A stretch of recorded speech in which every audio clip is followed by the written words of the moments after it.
we're back. And now it's time to maybe put the pieces together in the puzzle. Just a little bit, maybe a couple here and there, and maybe to start bringing in another puzzle and connecting it with the puzzle. Trinity number 8, the truth about Superman. We can't have enough Superman this whole episode. We start out with Superman talking about him having this recurring nightmare. Now remember, Superman is merged now, he's merged. But he's talking about this recurring dream he's having with, I was calling the pre-Flashpoint Blue and the New 52 Superman Red. They're fighting. And it looks like Superman number 52 is fighting to stay relevant.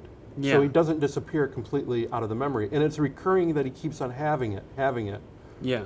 And New 52 Superman's really fighting to reclaim his life. I mean, Yes. he's essentially accusing pre-Flashpoint Superman of being an imposter, of really taking, taking Lois, of taking his job, of taking his place as a superhero. There's a lot of rage and desperation coming from him in that dream. Yes. He's telling this dream, which is very important. He's why it's in the Trinity. He's telling this dream at the Fortress of Solitude to Batman and Wonder Woman. And as he's explaining it, he's saying, you're in my dream as well, that you are part of this dream, that I'm seeing both of you helping me, both versions of me. And he doesn't know if that's his way of trying to recollect what's going on, trying to calm himself down by having these two in the dream. Batman's kind of concerned of, why would you have me in your dream? Yeah, that was a great line. You're dreaming about me, huh? Yeah, like I'm not comfortable with me jumping around in your dreams, Clark. like okay, yes, that's weird. But yeah, and it makes it seem like they're in his dream. They're kind of coping mechanisms almost. I mean, they're kind of the rational forces that are trying to separate the Superman and say, no, you're both our Superman. It's not, this isn't mutually exclusive. We don't need just one Superman. We could maybe have two. Yep. And they can bridge that gap because that's New 52 Diana and New 52 Bruce. So they can bridge that gap between the two of them. Batman asks, who have you told? Superman says, pretty much just you guys right now. My family knows, and then now you two. Batman says, Wonder Woman wants to tell the Justice League. Batman says no, because this information of that Superman, someone has messed with Superman's life, and something even stronger was able to do that. It becomes public enemy number one with the bullet. If he can manipulate time away from Superman, imagine what he can do to us. So we need to keep the loop closed. Yep. And because if we tell the rest of the Justice League, they're not going to be able to do much about it, and then it's going to start paranoia, it's going to start panic, and it's going to turn us against ourselves. Wonder Woman is starting to she was saying, no, we need to tell everyone. Then she's, well, wait a second, I see what you're saying, because now we're starting to fight against each other about what we should do. So we need to keep the loop closed, Batman's saying. Superman reluctantly agrees, but the implication is, Superman says, has this affected me? Has it affected you guys as well? We know the answer that it has, because we're seeing certain parts of Superman life being merged and being expanded upon and being pulled back, but the other two don't know that for sure. Yeah. Well, it's interesting reactions, too, just to Superman's story. That Superman says, my life has been manipulated and all this, and Batman is the skeptical one saying, it's really hard to take that on face value. We really don't have any evidence to support that. Wonder Woman says, yeah, I know what that's like, based on what we've read in Wonder Woman. I mean, that's the entire story arc we've had in Wonder Woman so far has been her new changed origin. So, I mean, parts of her life have been pulled out and put back in, maybe not for the same purpose or in the same way, but she's been manipulated too. So it's a very interesting interaction with that. And Batman is way more concerned about that than Wonder Woman is with the manipulation. I mean, he even says, if you tinker with Superman enough, you could weaponize him. I mean, you could essentially program him to do something else. I mean, he says it's like weaponizing nature versus nurture. So, yeah, that could And it kind of makes sense that he wouldn't, because that's not really his area of expertise, is alternate dimensions. Now, something that I'm thinking about, when they had that double-page spread of all the various Superman, Batman, and Wonder Woman, did they see that in Fortress of Solitude, or was that in Superman's dream? That was in Superman's dream. Okay. When they showed up, because Wonder Woman said something like, you know, there are more possibilities to this than you think, and Batman in the dream says, "Hey, you're right. Look around you, and here come all the other." We always know that you are there to help me. That you'll always be there to help me, whatever the iteration is, whatever is going on. Yep. And it shows the different versions of different iterations of Superman, Wonder Woman, Batman, the Trinity throughout the years, throughout the different Golden Age, Silver Age, Modern Age. Yep. Wonder Woman's mod period, which I had to give a thumbs up to that. Like, yay, the mod period's in there. That was very cool. Yeah. We see at the very end, as they're talking, of course, Dr. Oz is watching. Mr. Oz. Dr. Oz. Maybe Dr. Oz is watching too. Yeah, Mr. Oz. Might be keeping track of Superman's Wizard of cholesterol Oz, level, Dr. maybe. Oz. Yeah, he's keeping track of something. I apologize for Dr. Mister. I can even, no migraine, but maybe just a little twitch of the vein. We'll have to see Dr. Oz about that. Yeah. one Oz causes migraines, the other takes them away. He's watching, and he implications of the Trinity, they might start tying ends up that he might not want. Yeah.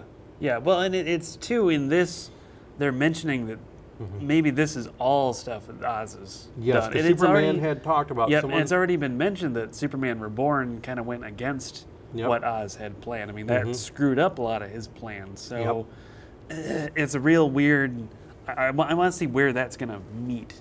Yes. Like, you know, where in those plans is Oz? How far are they going to make it? And where's that collision going to be? Definitely. At some point. We know it's coming. We just might have to wait a few more issues for the pieces to connect. Batman number 21, The Button Part 1. This is the issue we've been waiting for, giving us more background, more story on DC Universe Rebirth, the overarching story arc. I believe it's about the 1 year anniversary when DC Universe came out and we started really talking about comics, where because of DC Universe and another thing that I'll talk about in another episode, this is where we got into comic books. And we started branching out from Delve into the Void. Yep. And lay the scene of Batman in the Batcave. Now remember, we just went through I Am Bane. Batman's been beaten pillar to post. Last few issues, last few story arcs, he's been going through hell and back. Yep. Between that and Detective Comics, too. Yeah, he has not fared well No, in he DC hasn't. Rebirth. So maybe just sitting there with a nice hockey game on, maybe that will calm him. Yeah, pondering the mysterious button that was found in there. Yeah, you know, like a nice quiet night in the Batcave. Yeah, he's in the Batcave. He's thinking about the button, tossing that up in the air. He's watching the Gotham Blades versus Metropolis Mammoth hockey game, which is on TV. We see at Arkham Asylum, there's a few of the inmates watching the game, and one of these inmates, who's a young blonde-haired girl, looks at it and says, "This is the game where they kill him. This is the game where they kill him." Says nothing stops it. Superman won't come. Our friends will die, and the Legion will die. Yes. And this is the same girl we saw in DC Universe Rebirth number 1. And it's definitely implied this is probably Saturn Girl. Yes. From Legion of Superheroes. We know she's back in the present. We know the Emerald Empress is looking for a Legionnaire. Yes. She's been looking for that since Justice League versus Suicide Squad. Someone else from her time period. Here she is stuck in Arkham Asylum. Everyone thinking she's a crazy person because she's telepathic and from the future. While she was watching the game, there was a poster and it said Arkham, I think it was Arkham is for healing. Arkham is for happy or something. Yeah. But there's the smiley face on there. Another little nod, a little subtle Kind of just like the old Watchmen comics where they kind of sneak that in different places. Yeah. And then it goes back to the Batcave, and Batman's still thinking about the mask. Yes. He decides, you know what? Never mind. Screw the button. Puts it down next to Psycho Pirate's Medusa mask. Yeah. And there's a little reaction that happens. And Batman gets hit by what's kind of like a Speed Force Yeah, some type of residual energy. Yeah, he gets knocked down, stands back up. Here's Flashpoint Batman, Thomas Wayne, who's his dad from an alternate universe, or temporary alternate universe, reality warp thing, who says, what did he say, Bruce? Just said my Bruce, son or something like that, and then disappears. Bruce's father. Yeah, and so when he disappears, Batman has to call the Flash, because that was a Speed Force thing. Yep. So he gets on the line with the Flash, and of course the Flash is fighting, what did he call them, Samuroids or something? He's fighting 37 Samuroids. Yeah, and he's on the phone saying, "Yeah, hey Bruce, can I call you back? I'm still fighting an invasion here. Give me a minute, I'll be there." Because Batman says he saw the Speed Force. There was something at the bottom of what he called a hole. Yes. In the Speed Force. It wasn't really clear if that was supposed to be like what he saw with Flashpoint Batman. I think that's when he saw Flashpoint Batman. I think that's what the entire he was talking about. Was the bottom of the hole was. He's insinuating that it's he just didn't want to tell his coworker that I saw my dead father from an alternate universe dressed as myself. Yeah, that would be awkward in a phone call. So the Flash says, I'll be there in a minute. Give me a minute. Let me put down these last 37 Samuroids. Yes. Batman hangs up. You see the little lightning come in, and Batman says, "Wow, never expected you to be early." Right. It's not the Flash. No. It's Reverse Flash. No. Yeah, that's true. He was drawn, that energy called to him. He said that he should be dead. Yep. And he should be dead for a lot longer, but that energy called to him. Yep. And what I like... It was implied, too, that energy was when Wally came back, wasn't it? Because that was when the button came out. And then it was a couple issues ago that Zoom broke out of his... I'm kind of thinking that maybe when he broke out, I'm not sure if that energy, it was maybe when the Psycho Pirate mask interacted with the button, that the radiation, the energy brought him back. That could have been too, yeah. But he said something brought him back and it drew him here. And then what is great about this issue is the art and the countdown, because he's counting down the minute till Flash gets there. Yeah. And Reverse Flash is just pounding Batman. They're fighting through, and he knocks him through a glass that contains the letter. And the letter we're talking about was that Flashpoint Batman had written to Batman, his son, and given the Flash to take back to him. Yep, when he left the Flashpoint universe and went back to what became the New 52. Yeah, and of course, Reverse Flash in classic villain fashion reads it, derides him for having it, and of course he's really against Thomas Wayne too, because it was Flashpoint Batman who killed him during Flashpoint. Yep. And so at the end of it, he ends up, ripping up the letter in super fast. Yeah. Ripping. What puts Batman in rage. Yeah. He starts to fight him. He can't do really anything, a few things against Reverse Flash, but he's taking a really bad beating. Reverse Flash says, "You realize you can't win. You can't beat me." And he says, I know that. I don't need to beat you. I just need 11 more seconds. And then the panels are counting down as they fight through, and Flash doesn't get there in time. And he goes, overtime. And Batman gets knocked out. Reverse Flash calls him pathetic. He picks up the button and says, "Now what are you all about?"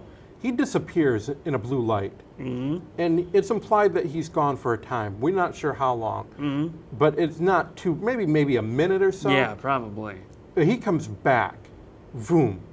He's starting to disintegrate. He's wrecked. Yeah, wrecked in blue energy. Yeah. And the words out of his mouth is God. I saw God. And he's half a skeleton at this point. He's getting charred away. Yeah. He is freaked. Yeah. And he's holding the button. I don't remember if the button's gone or not then, but he's toast, pretty much. He falls down. His corpse is laid. He's dead. Yeah. Beyond dead. Peace out, Eobard. Yeah, he's gone. Yeah. Flash comes back and says, "Sorry, I'm late. I went to that hockey game." But he sees, boom, laid out. Batman, Reverse Flash. And Batman's covered in blood, and these last few issues of Batman have been extremely bloody for Batman. Yeah. I don't know how he's even doing it. Yeah. And that's where we leave off with that. the implications on this is, we had talked about it before in an issue that the Psycho Pirate remembered the multiverse, and he had power. He was able to. He knew about the multiverse, and his mask gave him some powers with the multiverse. Yep. It interacted with the button, creating another Speed Force storm or radiation storm that drew out Reverse Flash from Flashpoint. Talking about wherever he went, is kind of assumed that he saw maybe Dr. Manhattan. Comes back and he says, "I saw God." Yep. Because that would be very similar to Dr. Manhattan has that tendency to just poof people. Yep. Like he did to presumably did to Pandora in DC Rebirth #1. Maybe that was a poof, and you know, Reverse Flash tried to maybe phase through it, and it only wasn't got it Metron and Night Owl from like Justice League 52 as well got poofed out? Owlman. Owlman, yes. Yeah, because Owlman had the Mobius chair, and he knew all this, and then we saw him get. I don't know if Metron got that too. I hope he didn't. I thought he was cool. Don't kill Metron. No. I know that it happened at the very end. Yeah, I know Owlman. Owlman bit the dust. Yeah, and it looked like Pandora did too. Batman and the Flash are two of the best detectives in the DC universe. I mean, Batman's a detective. Flash does that for his day job. I mean, he's a police scientist, and now they have a dead body of a guy who they both know. Yep. Just killed in a fashion they're not familiar with by someone they're not familiar with. You know, I mean, they have a lot of pieces to figure out. Oh, definitely. So it'll be interesting to see how much of that they uncover by themselves. Yeah. Next episode, we'll be discussing the Flash part of this. That should be great. This was a lot, because we're running out of time. This was a lot to take in this episode of this week's, and even Wonder Woman. A lot of Rebirth is starting to come together. Like I talked about the puzzle pieces. A lot is getting laid out now. Starting to see the bigger picture. Yep. At least some things are making sense. Yep. Wow. That's why I say this was... Yeah, even just reading Batman is worth it. I mean, to have that payoff from what we saw from DC Rebirth #1, it's like, wow, okay, this is actually going somewhere now. This is coming together. Yes. And that's really, really pretty exciting. Well, that wraps up this episode. Usually we talk about what we thought about these issues, but it was a great, reverse migraine jokes aside, this was a lot of meta, a lot of layers upon layers of plots that we are hitting. We're now getting some resolutions, and now we're hitting that other part of, now we're going into a kind of second gear with this DC Universe Rebirth. There'll be a lot more discussion here in future episodes, and especially next episode when we see the Flash issue. So for this episode of Comic Book Cove, Josh, did you get a reverse migraine? No. This Batman issue definitely cures that. I think that's how it did it. Because that was the last one I read. It was the first one I read, then I read it again at the end. I think that's what probably did it. To clear up all the Trinity and Superwoman migraines. Yeah. Right. Well, this episode of Comic Book Cove is a wrap. I'm Tom Morris. And I'm Josh Holderbaum. And we will see you next time on Comic Book Cove.